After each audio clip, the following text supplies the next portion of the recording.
Hey folks, I can't begin to express how happy I am to finally produce another solid essay like this. It's been years since I've been able to do that. And this story that you're about ready to hear has taken me over 6 months to create. And I'd be lying if I didn't admit that I'm really nervous, hoping people like it. So I hope you do. This story is about a trail running race that I did last July, and it's called When I Run. Also, for those of you who may prefer to read this, I do plan to post this script to my website, skylinesadventure.com, and it'll be a written essay there along with photos, because I took a bunch of photos during the event also, so it'll be in the photo essay there. So check that out if you want to see for yourself if my descriptions of all the scenery and everything are accurate. And as always, thanks for listening and coming along. Enjoy.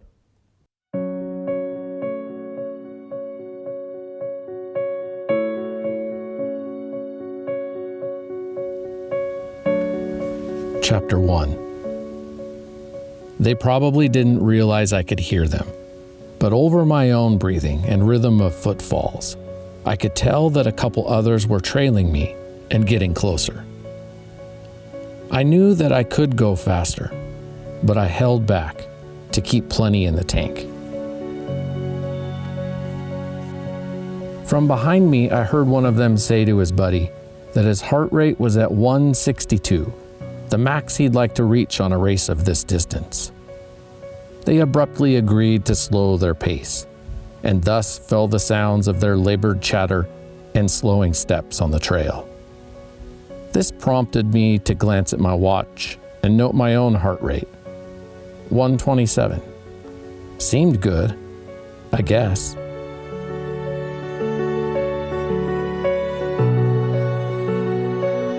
The single-track trail was steep, and thousands of feet of climbing over some 15-plus miles still laid in store. Ahead of me, a line of competitors moved up the trail at a brisk pace. Faster than a walk, but not quite a jog. I wanted to pour on the coals and just run. I wanted to pass the endless train of racers ahead of me, but I repeated in my head, just save it, and resisted the urge to declare out loud, on your left.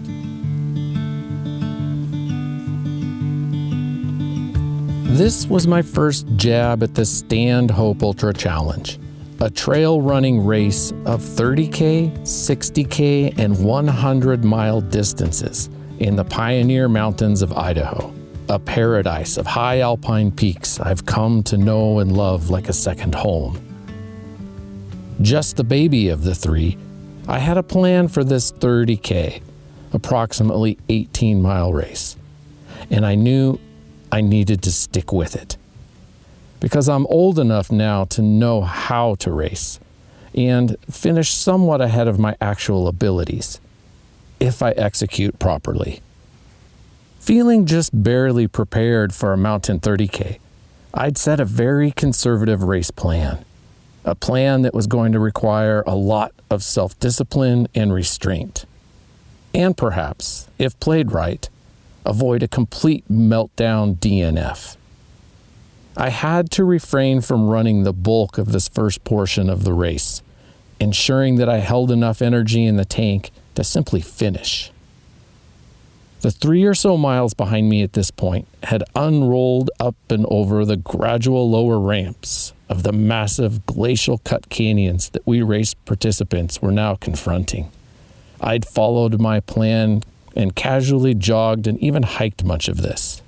Up the sagebrush steppe of native grass and mountain mahogany, we had transitioned into shady forest now. Above us, jagged peaks of rock and snow wore a band of timber around their midriff like a belt.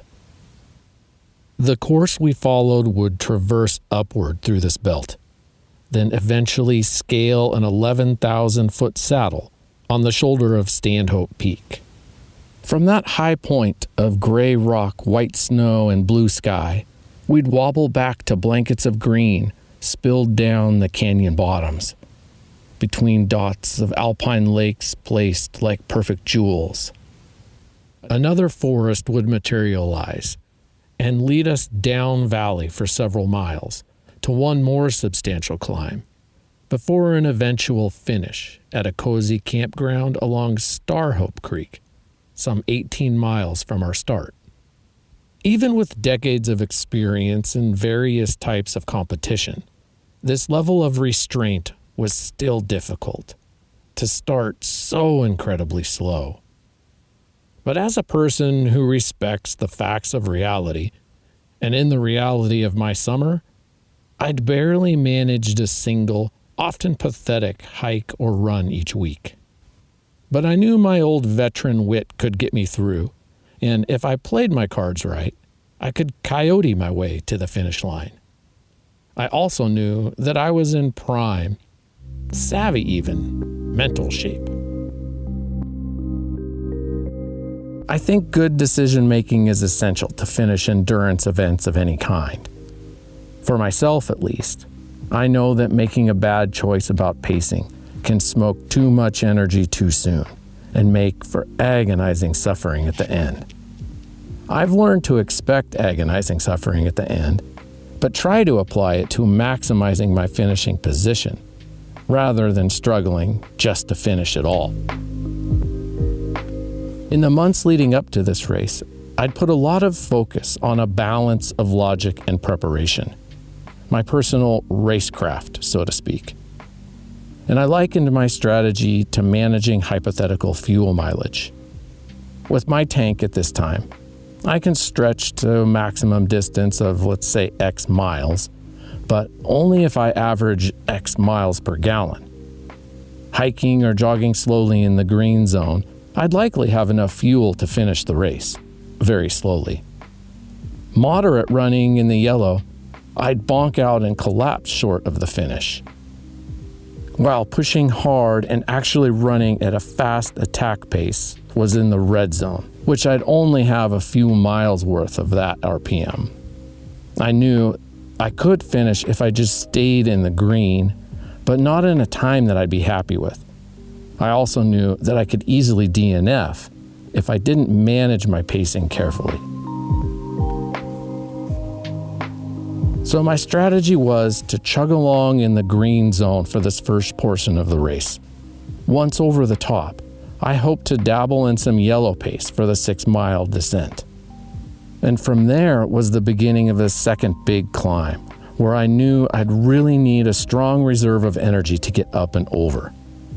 In the final few miles were a gradual downhill to the finish at the Standhope campground. This is where I wanted to really fly and run in my red zone, ideally passing others and heaving my body across the finish line with the last drop of fuel in my tank, and then collapse and hope I don't die.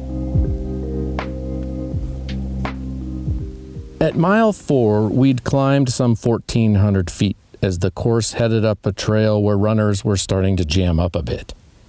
The line was crowded, but everyone seemed to be moving at a pace they liked. Until now, I'd been content taking it easy and being patient, saving reserves and cruising in my green zone. But as the trail narrowed and started up a steep 20+% grade climb, large rock and boulder fields choked runners down to stop-and-go hiking pace. While I could afford to be patient, but not at a pace so slow that I felt entirely held up. Most of these runners were using trekking poles, which, especially in technical areas like this, just seem to tangle up and slow things down. So I needed to start making passes. Calling out, "On your left," I hustled past runners clambering up the boulder staircase.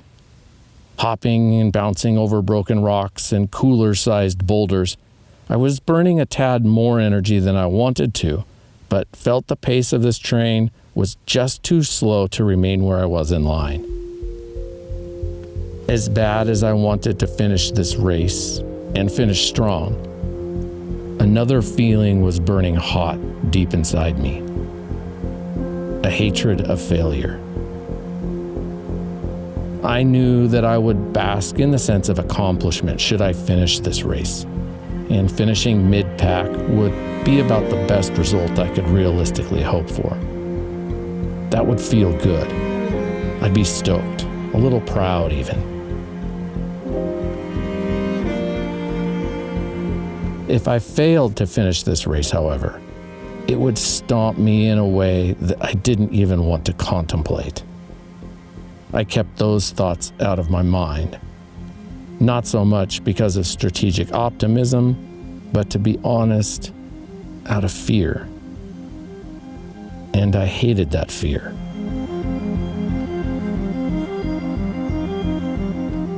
Competing emotions were in unison, driving me towards the same outcome. My desire for what I'd consider a respectable finish was powerful, but I doubted it carried nearly the punch of regret that would haunt me should I fail to finish.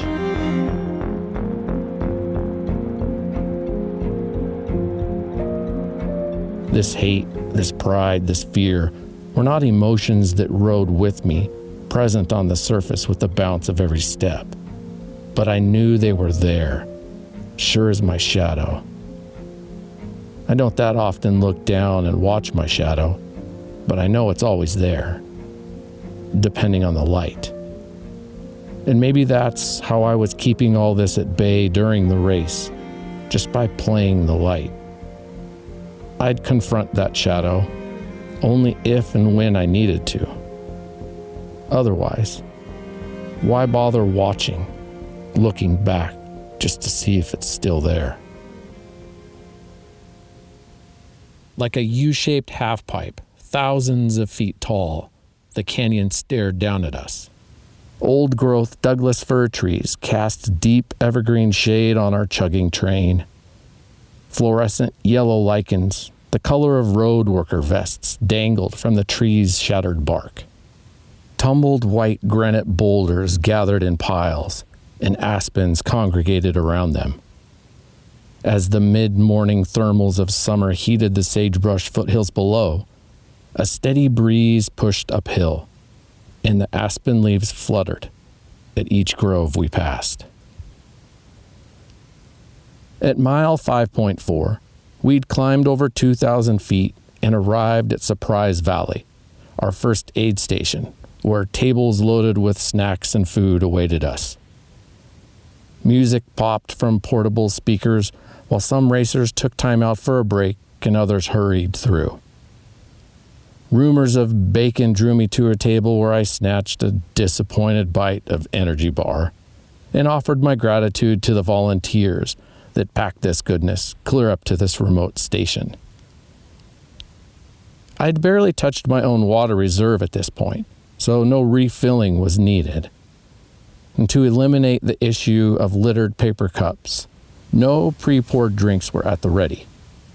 Instead, runners were instructed to pack their own handheld cup or bottle to fill and drink from at these stations. I didn't bother carrying a vessel and wasn't going to fuss with opening my pack and bladder to collect a bonus gulp or two.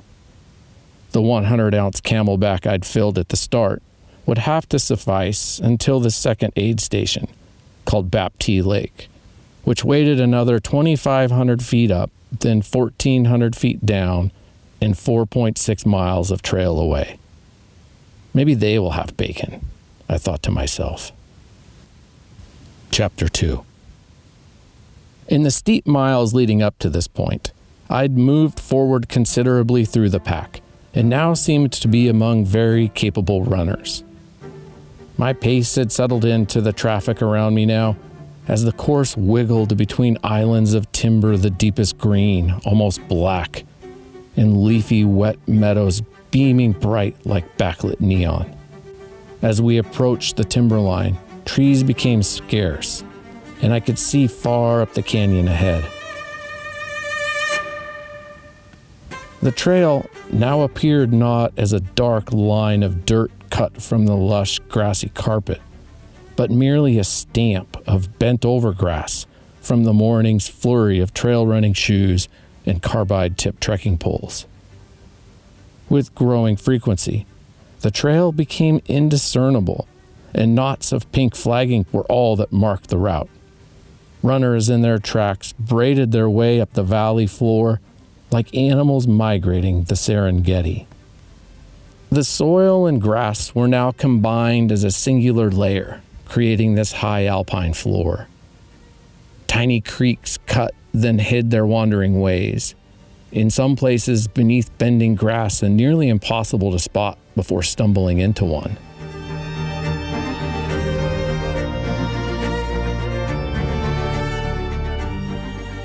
Running here was tricky, not only for the challenge of not seeing what knee-high foliage was hiding, but also for the fact that the spongy permafrost-like ground felt like running on a mattress.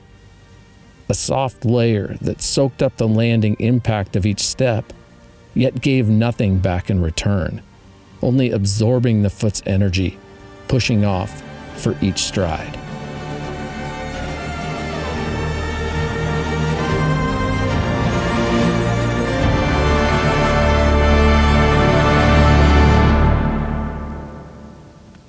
The Standhope summit dips across the Idaho sky like the space between two giant waves. Looking up at it for the first time from a mile or so below, my eyes immediately spotted dots moving over the top of it like fence posts on a conveyor belt. Lucky bastards rolled through my inner dialogue. Not that I was especially suffering or dreading the trail getting to that point. I was just in a hurry. This was a race after all, and I was in a big hurry. That's a funny thing about running for me. Be it a race or a training run, I often get bored, and I just want to get to the finish and be done. My favorite thing about running is being done. And my primary motivator to run faster is simply to be done sooner. Indeed, running on its own is not something I especially enjoy. It's the reward of improvement or the satisfaction of accomplishment that I appreciate about running. If I couldn't time myself, measure progress, utilize Strava, or actually compete, I'm not sure you'd ever find me out there running for fun.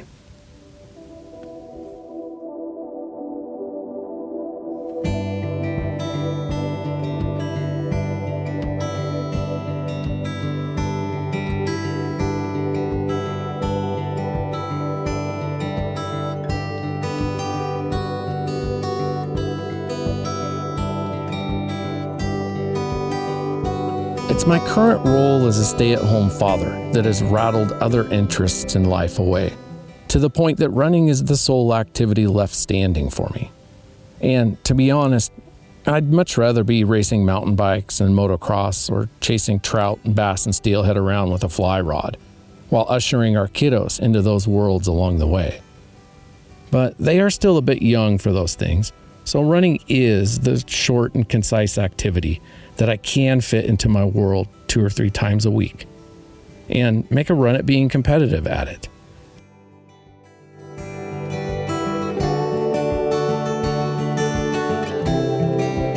Picking a race, setting goals, and plotting a training regimen is fun, no matter the sport.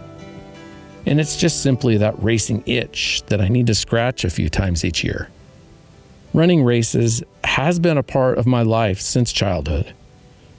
My dad was a runner, and when I was in 4th grade or so, I started racing 10Ks with him. He had done a lot of marathons and eventually started poking around at ultras. I have fond memories of traveling with him to Nevada in 1990, where he raced a 50K with crazy elevation range. The following year we went again, this time for the 50-miler. I was still just a youngster, but serving as my dad's support crew was a memorable experience. Being part of that team at aid stations was fun and exciting. Watching endless lines of competitors coming into view, ever hopeful to see my dad's form, or finally spotting the right color of hat or shirt he was wearing.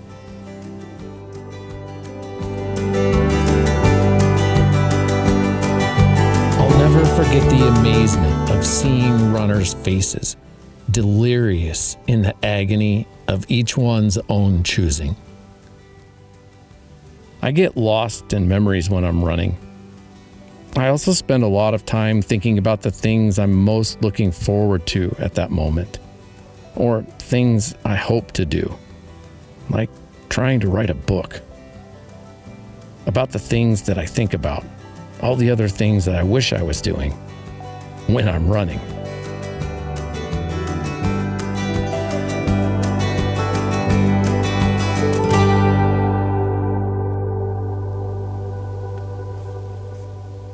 I was swapping betwixt hiking and jogging at this point, and just wanted to be up and over that summit. To have the beast climb of this race behind me. To be up there so I could finally run fast and feel a little bit more like I was racing. I wanted to break free from the shackles of my race plan, which mandated that I hold back and just hike this major ascent, slow, smooth, and steady. The weather and conditions were just perfect on this day. Occasional clouds put on their postcard best. The sky was 1950 blue. Our spring of 2023 had pounded feet upon feet of snow atop these Idaho peaks. And now at the end of July, huge drifts still remained. The Standhope summit runs roughly east-west like the spine of a saggy A-frame tent. And we were climbing the north-facing side where deep banks of corny snow still filled the crags between rocks and boulders. As we neared the top, we were climbing through the snow, slipping and clawing each step up the vague switchback trail. No one in the group that I was with was actually running this section. It was incredibly too steep for us. But I'm sure near the front of the pack, there were some who ran every step of this race, including this formidable ascent. Leaning forward of my own steps, adrenaline of the moment helped me float uphill as I finally stepped up and over the top where a handful of other runners had paused to snap photos and give high fives. I even caught wind of a safety meeting nearby. From this vantage, 11,023 feet above sea level and nearly 4,000 feet above our start, the view was incredible. For each of us, however, I think it was especially rewarding given the effort of getting there. I took just a moment to spy a few familiar landmarks and admire the fresh perspective. The condemned waters of Wild Horse Creek and the Big Lost River convened below. Standhope Peak and Pyramid Peak had us cornered from above. Entirely everything around us was broken rock. Considering how thin the air was up here, some 8,000 feet higher than where I live and trained all year, I felt really good. I recall noticing that my breathing was different, but not in a way that bothered me too much. I spend a lot of time up in this high country each fall, archery hunting deer and elk, so this felt moderately normal to my body. I snapped a few photos and sized up my timing to hit the downside trail. There were a handful of others looking like they were about to do the same, so I felt like I needed to make a quick decision. Chapter 3. I latched onto the back of a trio of runners made up of a man and two women. They were all light-spirited and bantering happily among each other. I could tell by their remarks that they were quite familiar with the trail we were on, and likely local veterans of the Standhope. At the tippy top of such a descent is where I really hoped to have had open trail ahead of me, to flow into my own pace without anyone to distract or hold me back. The trail dropping down the other side would be steep and narrow, meaning that any passes I wanted to make would require calling out to the person ahead, disrupting their flow, and asking them to step aside to allow my pass. I hate disrupting others. But this trio was running fast, and I deemed it wise to sit back and just be patient. I had a long ways yet to keep my powder dry. Over the summit, the trail base was soft dirt and loose shards of sharp shale rock, as the level tread of the path had been cut from the mountain.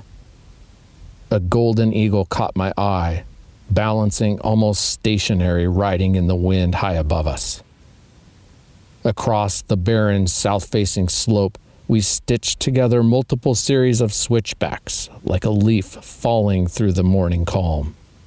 Up close, however, we were nothing like a falling leaf, but more like an avalanche of boulders, cartwheeling, bounding, and bashing down the rock-faced mountain.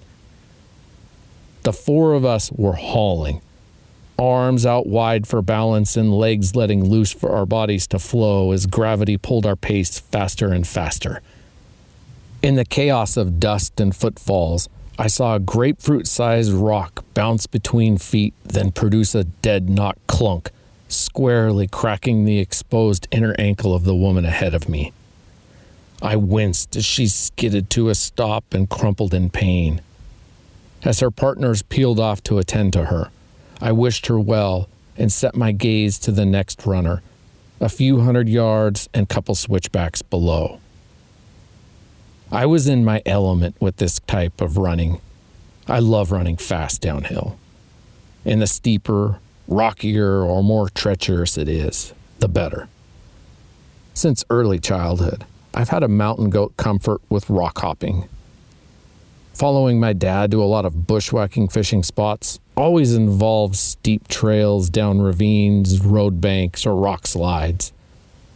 Managing a fishing rod and tackle box while slipping through mud over greasy wet logs and mossy boulders, all on the steep angles, became part of the fun, with all the intrigue and adventure of fishing waiting at the bottom. I always ran fast down stuff like this because I was so excited to reach the river.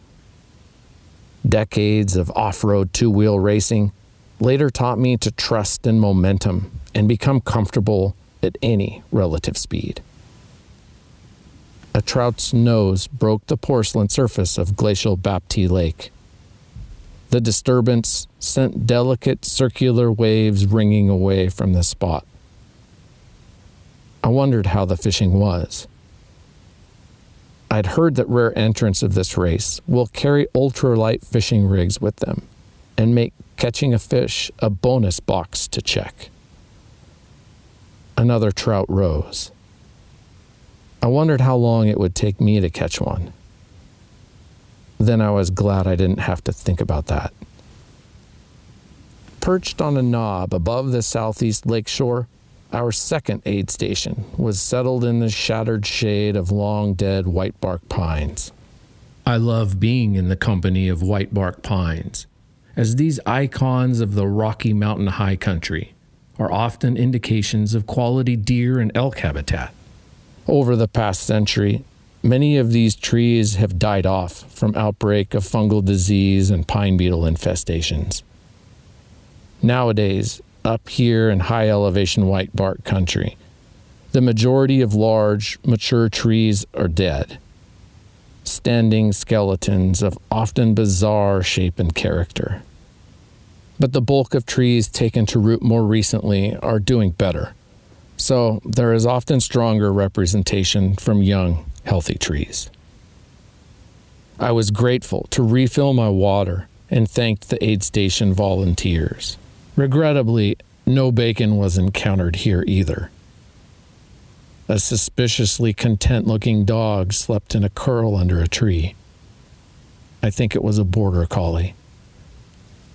Chapter 4. The steepest grades were behind me now. However, the trails at this point presented entirely different makeup and challenges. Above and behind me, the surface was all sharp, plate-like rock, but it was loose. Everything moved. Now, the trail entered areas of alpine fir and whitebark pine, which meant tree trunks, branches, fallen logs, and primo of tripping hazards, exposed roots. Also, and perhaps most notably, unlike the steeper sections, mixed among plenty of loose rocks in this section were large and solid ones, anchored deep in the ground, and they did not move. Unlike climbing this kind of debris-littered trail, Now running fast downhill, footing here was entirely more about seeing where you could step without landing on an ankle twister or stubbing a toe than tripping. This was like running down a twister mat and only able to step on, say, blue or green dots. Stride was sporadic, different with every step.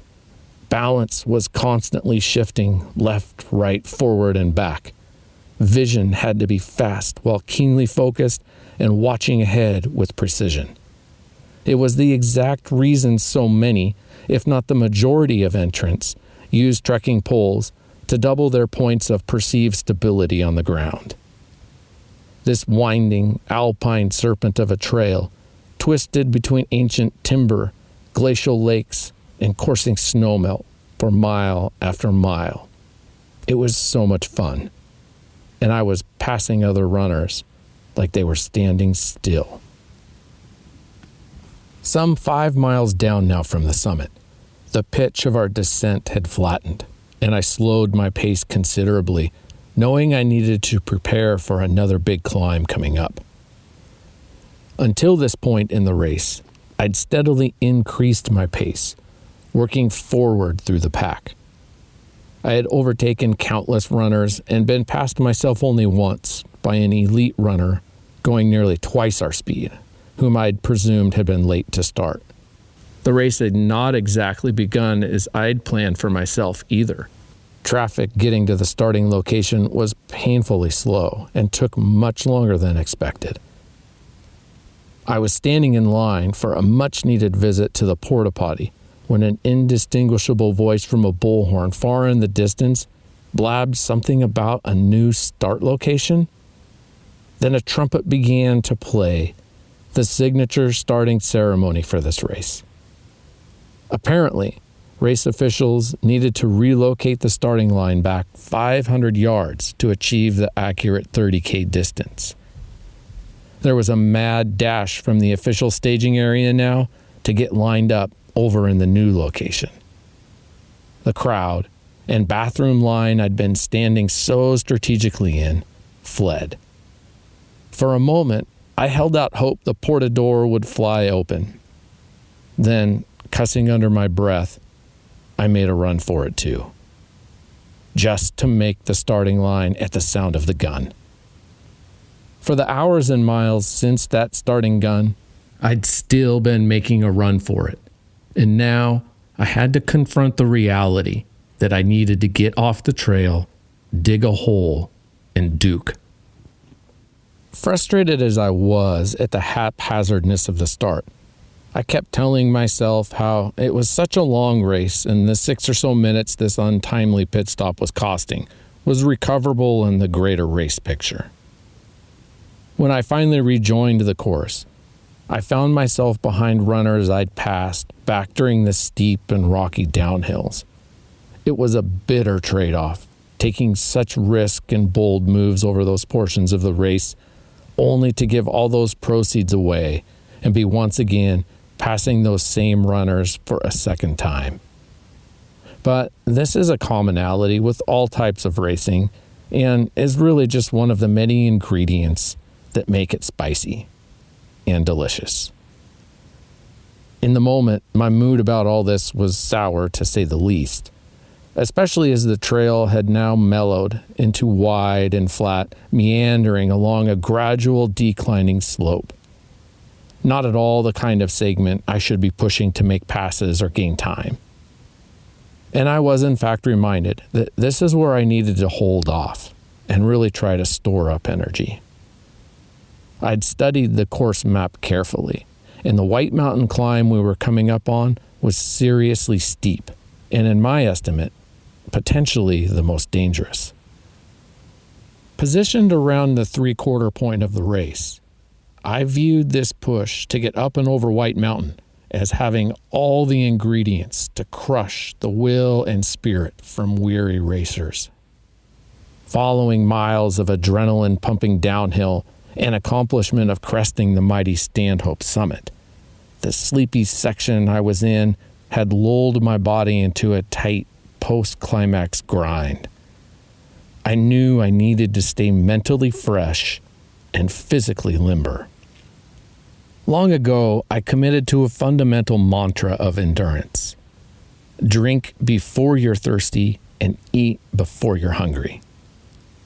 As that phrase rattled into my head, I peeled a few ears of dried mango from my shorts pocket and hoped that I'd acted in time. I needed to get fueled up well in advance of White Mountain so my body would have time to settle before the grueling push up and over its northern shoulder. Sun punched hot through the lighter screen of jack pine needle shade, and the day began to bake.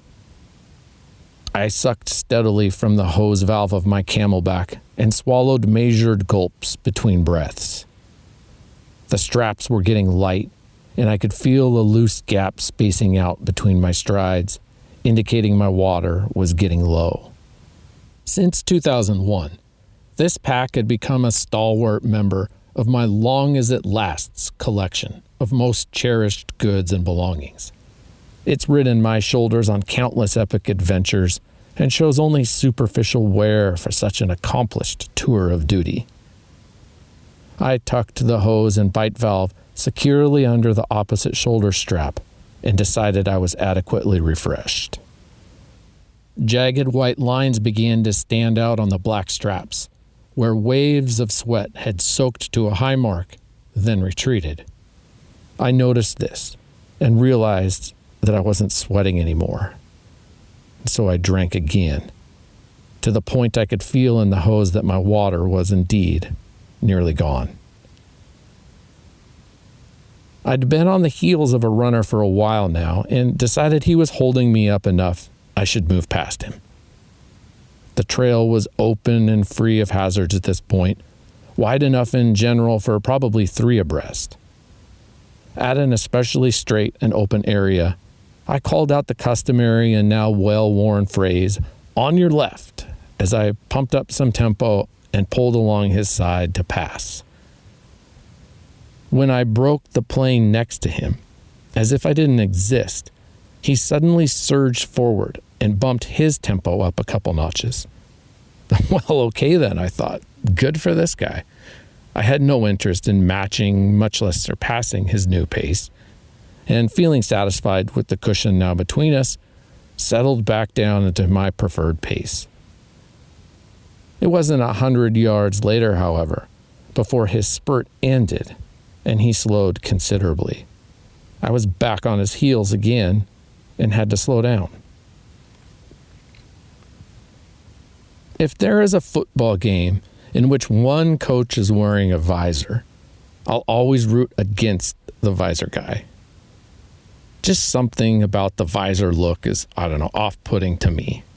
This guy ahead of me was wearing a visor, a red visor. In the next open area, I repeated the passing courtesy and was met with the same maneuver. This time, however, I was irritated and not in the mood to know or care what game he was playing. I surged harder, opened my stride, and powered ahead of him with a commanding pass. I chuckled to myself how this guy was like the driver on a twisty highway, seemingly terrified to approach the posted speed limit, but then accelerating at passing zones or lagging in the left lane, kegging traffic up behind him. Sliding over to the center of the trail, I felt a small sense of guilt, wondering if there had been some kind of misunderstanding. Feeling an obligation to give my move earnest meaning, I ran much faster than I wanted to in order to ensure and pad a decent gap between us, even though I presumed his pace would once again dwindle slower. Chapter 5. A mile or so later, a stack of 5-gallon water jugs appeared in the middle of the trail. I wasn't certain if there'd be another aid station, so I sure was relieved to at least see water. I whipped my trusty Camelback straps from my shoulders and poked a kick at the closest jug, testing its weight. It tipped over, empty. Gripping a jug stacked atop another, I groaned as it moved light and easy in my hand, nearly empty. The one remaining jug would have to be tapped to get more than the few cups of water left in the stacked one. This meant resecuring my open bladder, rearranging the bottom jug, removing and reversing the spigot valve, and starting over to fill at least a little more into my nearly empty Camelback. As luck would have it, my buddy in the red visor came thumping up just as I got the jugs arranged to pour. I still felt a touch of guilt for some reason, and thus invited him to refill first. In an awkward team exercise, I helped tip and compress the jug to get water to pour.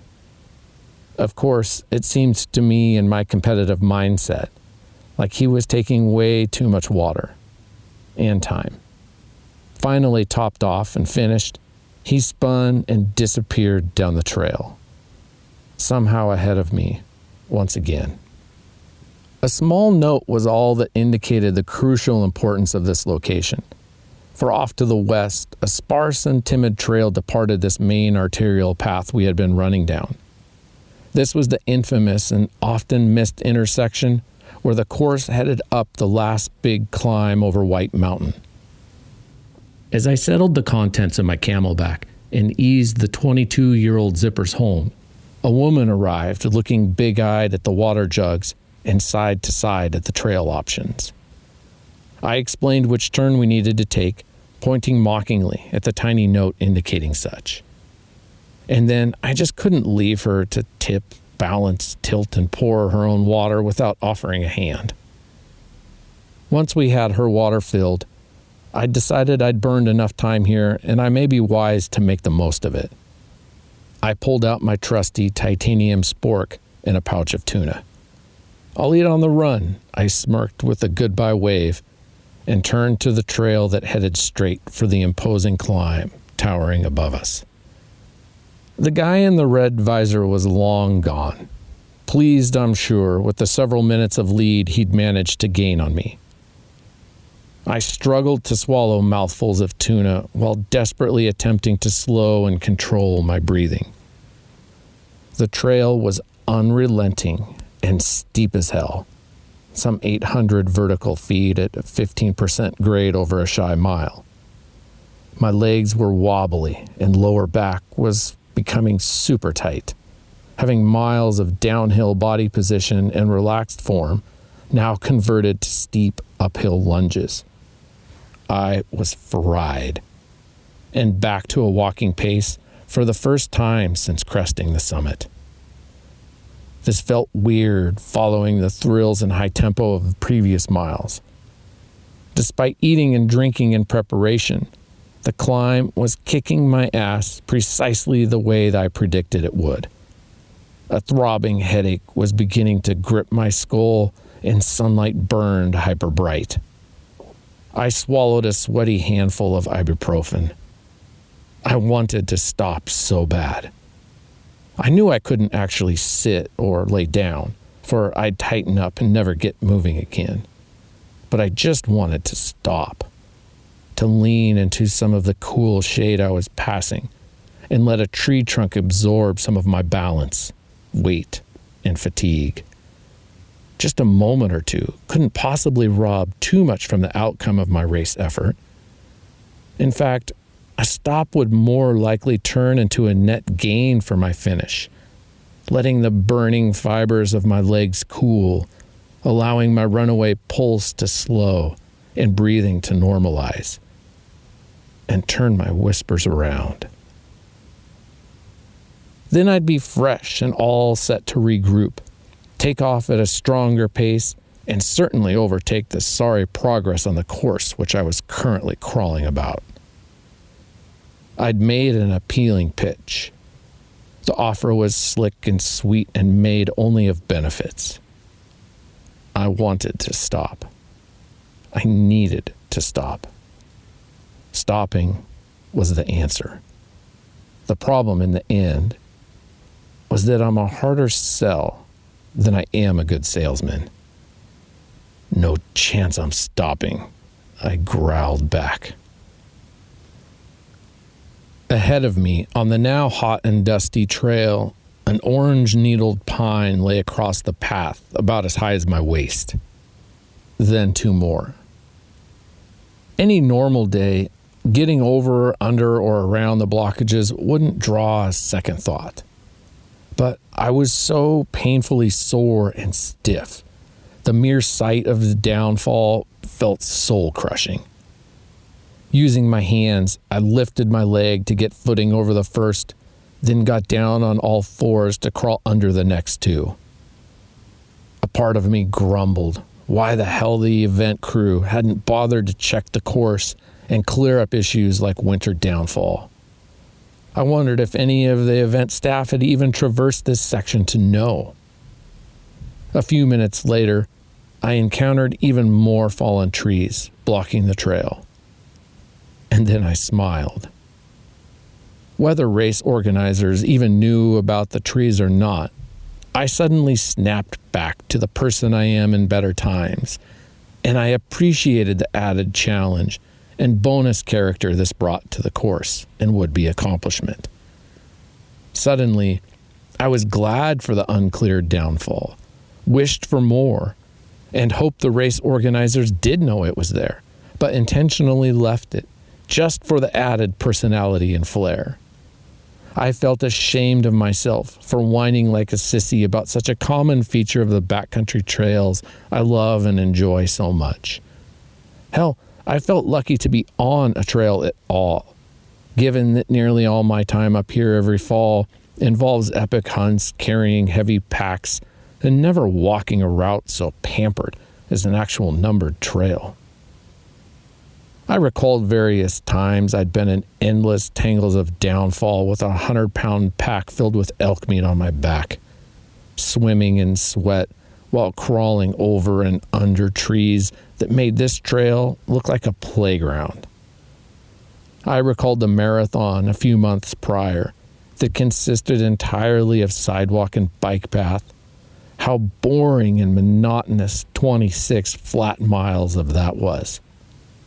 I thought about how much better trail running felt on my body because of all the different angles, motions, and leaning as part of running over a varied and mixed terrain. I thought about how easy it was to move without cold weather clothing, boots, a heavy backpack, and bow, rifle, or shotgun in hand. I thought about the way that pine bark smells like syrup when it's hot like this. It had worked. My self-tricking strategy of daydreaming had distracted my focus from the suffering at hand and was only interrupted by the faint sound of voices in the distance ahead of me. Peering through the tangle of trees, I caught a few colorful flashes of movement. I had been alone on the course throughout this brutal climb, and as bad as I was feeling, I expected any other runners I'd encounter would be catching up to me from behind. I couldn't believe that I was actually catching up to runners ahead of me. As I watched to gauge how far out they were, I realized the climb was actually leveling out, and I was cresting over what looked to be the gentle bulge of a summit. The amount of blue sky I was seeing ahead of me to the west convinced me that I'd made it. Chapter 6. Indeed, over the top, and with runners ahead of me within striking distance, my persona broke free from the suffering victim and puffed up the vital competitor within me. The sight of runners flickering through the trees was like a shark getting whiff of blood in the water. I was especially keen to hunt down those who may be in my class. Like a rusted suit of armor coming out of a lube bath, I quickened my pace and shook my body loose. I started running again. Everything hurt. And so I ran faster. As the trail began a quickening descent, I cautiously lengthened my stride, leaned forward with momentum, and swung my arms in deepening strokes. I was excited to see if these were middle-aged men ahead of me and opportunities to bump my in-class finishing position. My hands relaxed back to their default running form. of thumbs touching middle fingertips. I focused on deep breathing and flow, and started hauling the mail. It didn't take me long to catch the runners ahead of me, and as luck would have it, 2 of them seemed quite likely to be in my age class. I rolled up a few additional women and younger and older men that would improve my overall results. I hadn't spent much time thinking about what kind of finishing position I'd hoped for.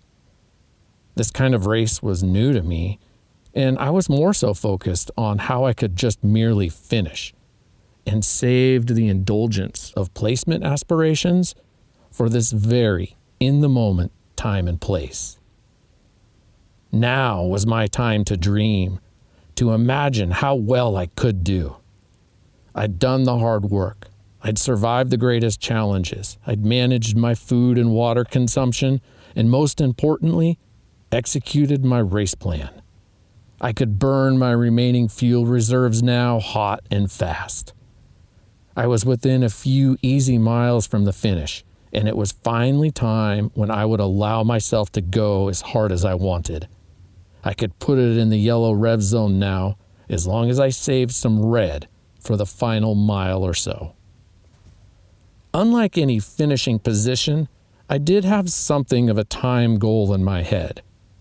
I was running fast and free while feeling great. I had not looked at my elapsed time yet, and honestly didn't want to. Why spoil such a moment, I figured. I'm having fun and feeling strong. If I look at my watch right now, it could really take the wind out of my sails if I'm off of where I'd hoped I'd be. I'm just going to run, focus on the moment, and making passes. Around the next corner, another trio of runners came into view, more prime-looking targets. Ahead of them, I glimpsed a flash of red as it disappeared into the thick alder brush and willows of a wet creek crossing. I quickly reeled the trio in and passed them just after the creek. Red Visor was next ahead of me, and I could not wait to pass him and put him behind me once and for all. It looked like he was hurting pretty bad as I caught up to him, and I didn't bother with the courtesy heads-up announcement of my upcoming pass. I just ran around him. With surging tempo, I pulled away from the various runners I'd passed since this last summit, and estimated I was getting down to just a few miles before the finish. The course had dropped below the timber now and rolled over, around, and down through sagebrush foothills. Short ups followed by steep downs became the rhythm, and it was finally feeling like a race at this point. Chapter 7. It was a monotonous, middle-of-nowhere step when my left foot hit the dirt and a jolt of pain shocked upward from the inside of my knee to my groin. The stride of my next step shortened by half, as did the next one and every one after. Years earlier, in a freak motocross incident, my toe caught a root hidden in some soft loam while I was laid out sideways like a flat track racer midway through a turn. The root snagged my boot hard enough to straighten my left leg out and back, snapping the thick tendon in my groin off the bone. It never was the same after that, and I never got the sound of that snap out of my head. Now straddling the pencil line of trail, the pain was only dull, but it was stout and unmistakable, like the first scent of smoke in a tinderbox forest. It was a hallmark indicator that my quads were cramping up. My reflex reaction pushed the bite valve to my lips, and I drank several deep gulps between breaths. Next, I shook my arms down to my fingers, leaned back to open my diaphragm, and focused on my stride, trying to keep it open and free. Check running down the steep path, I swam my arms carefully through the air. But it wasn't more than a minute or two before I smelled smoke in my other hamstring, and the pain was creeping around staining the front of my left quad now too. I knew exactly what I was feeling, what it meant, and why it was happening. I also knew it was all downhill from here. And downhill was the problem. Cramping is something that I've been susceptible to my entire life. And when it hits me, it cripples me. I've had to hop home on one leg for miles and even creep backwards hundreds of feet down off the Chucker Mountain. Cramps, in particular fascial tissue at the front of my quads, have brought me to the ground in screaming pain more times than I care to remember. With months of training under my belt, I was surprised that this type of cramp was showing up now. It typically struck me during the off-season or early on in training. Paramount of my concern, it had never let up until activity ended. In a matter of 50 or so strides, the dull tightness in one groin had evolved into a piercing, sharp pain in both quads. Cramped up and straight-legged, I could barely assemble consecutive steps at all, and each one delivered sickening jolts to my core. I desperately tried to stretch, even crying out, maxing my pain threshold in frantic efforts to keep moving down the trail. The motion of stepping downhill is what initiates and aggravates this particular cramp, and I've many times been forced to walk backwards or even uphill to gain, if only temporary, relief. With another creek crossing, I took great yet measured comfort seeing the trail rise slightly, but only for a short distance, before resuming the inevitable fall to Standhope Campground in the valley floor. I was able to string together moderate walking steps along the flat trail, the barely uphillish section. The sound of running shoes came splashing from the creek I'd just crossed, and I didn't have to look back to know that it was Red Visor. I was limping along the trail as fast as I could, but like a wounded animal on the prairie, Red Visor overtook my position with ease. I could barely walk. I watched Red Visor disappear, dropping, falling, sinking so effortlessly downhill towards the finish. At the gentle crown of such a modest knoll, I stood stiff and shuffled my feet. I tried to lift my heel behind me and grab a toe to stretch, but I missed miserably. I tried to squat, but I couldn't take the pain. Like a cuffed and condemned sailor looking down the plank, I waffled with dragging steps as the trail slid away, ever so slightly, so easy it slid, downhill. From behind, the inevitable sound of more footbeats rose from the distance. They were coming, all of them.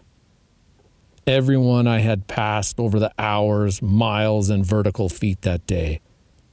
All of them were coming, and all of them would pass me if I couldn't get moving.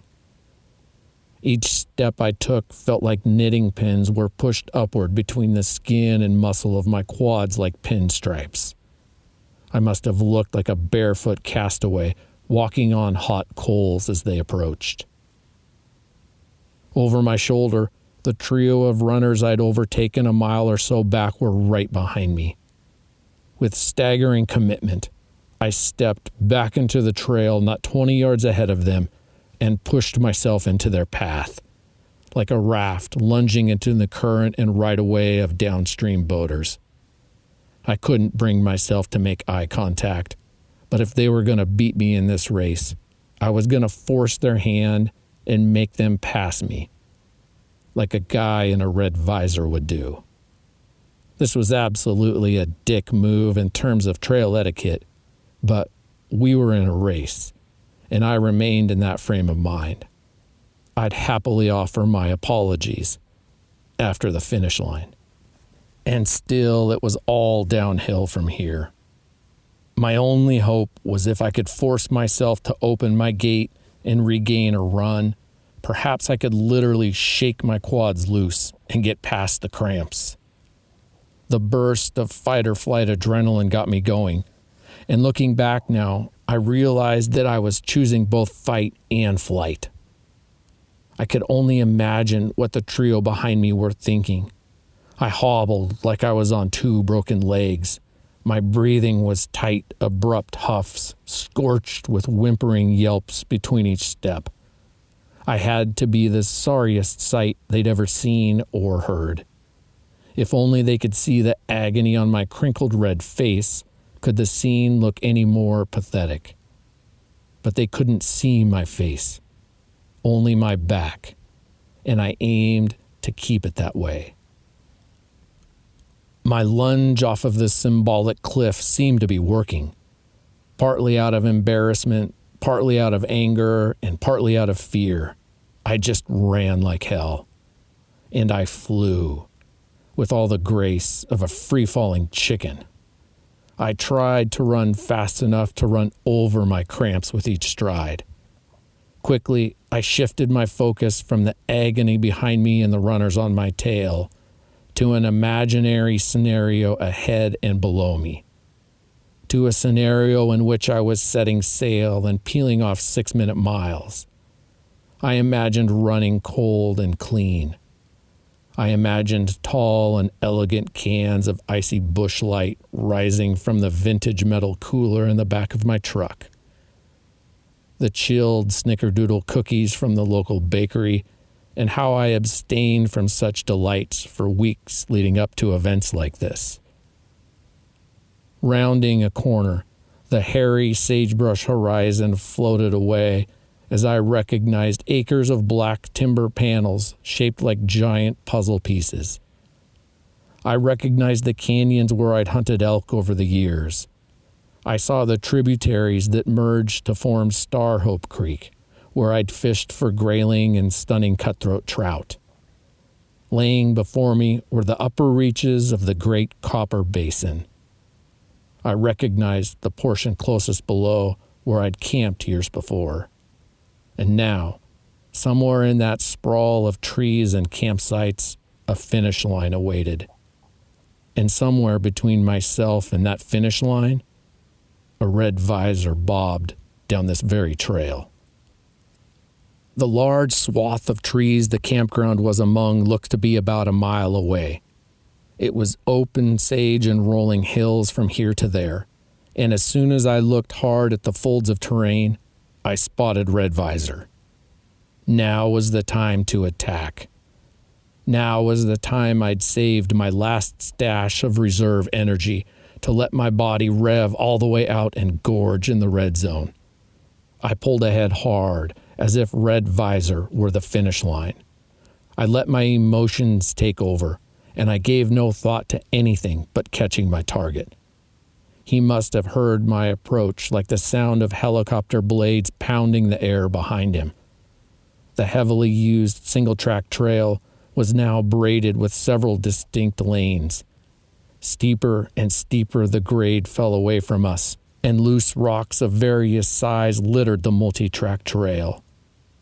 He held the inside left lane as the road veered left, then he switched to the right as the path bent that way. It was obvious he knew I was right there and had begun his fight to defend his position. Our pace was escalating very quickly. The trail fell faster. More and larger rocks were free everywhere as the steep grade, gravity, and decades of treads had churned them loose. The strokes of my arms transitioned from the fore and aft motion of a punching steam train into circulating windmill wings frothing the atmosphere for balance. Red Visor was matching my effort and cutting into my lane, defending his inside line with each turn of the trail. Reaching the bottom and steepest grade of the hill, the path became rutted with dugout holes from spinning ambitions losing grip. Rocks were strewn everywhere. The risks we were taking to run at absolute max speed down such a course were outrageous. I moved into the left lane, bounding over rocks, ruts, and rubble. I attacked.